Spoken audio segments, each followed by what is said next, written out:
Shiva is trying to remind us that before death hits our body, before we reach the limit of our lives, we need to connect with something that is unlimited within us.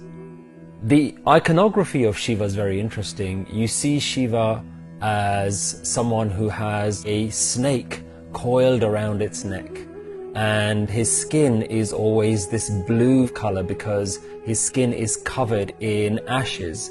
And all of those represent something for us to learn.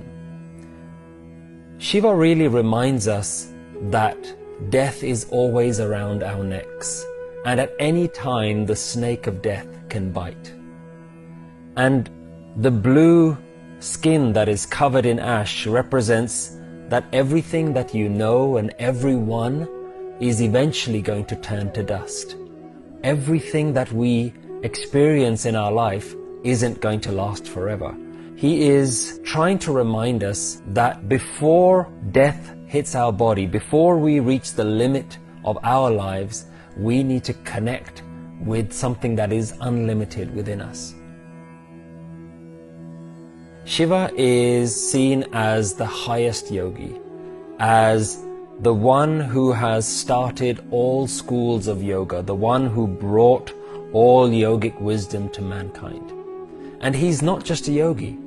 He is a yogi and a family man at the same time. He has a partner and he has children. And his partner is called Parvati or Shakti. There's a beautiful line from Guru Nanak Dev Ji, "Jeh dekha teh rav rahe Shiv Shakti ka mel." Wherever I look, I see the divine permeating as the union of Shiv and Shakti. You can understand Shiv Shakti as conscious and unconscious, the yin and yang of life, creativity and destruction, masculine and feminine. And if the whole of the universe is a combination of both of these things, then it means that you are also a combination of these things. Look, in your own life, there have been so many times where you've had to be creative and destructive, where you've had to be fierce and gentle. There are times to be serious and there are times to be playful. At times you've demonstrated masculine traits, and at other times you've demonstrated quite feminine traits. So you are already a perfect balance of both of these qualities, and both of these are flowing through you harmoniously.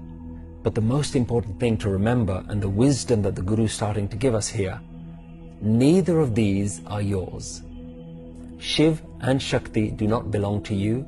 Your soul, your consciousness, your life force, and your body is something that is not yours. You know, sometimes you hear people say that you've come into this world with nothing and that you leave with nothing. I think it's slightly different than that. You came into this world with quite a lot, but you must leave with nothing. Think about it. When you were born, you came with a body.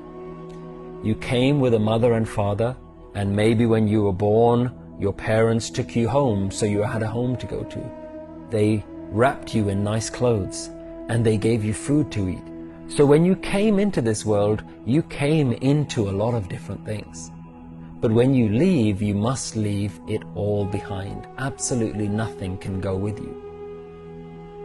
So we're all walking around with this idea, this misconception, that life is about gaining things. The spiritual master, Shiva, knows that life is really about losing things.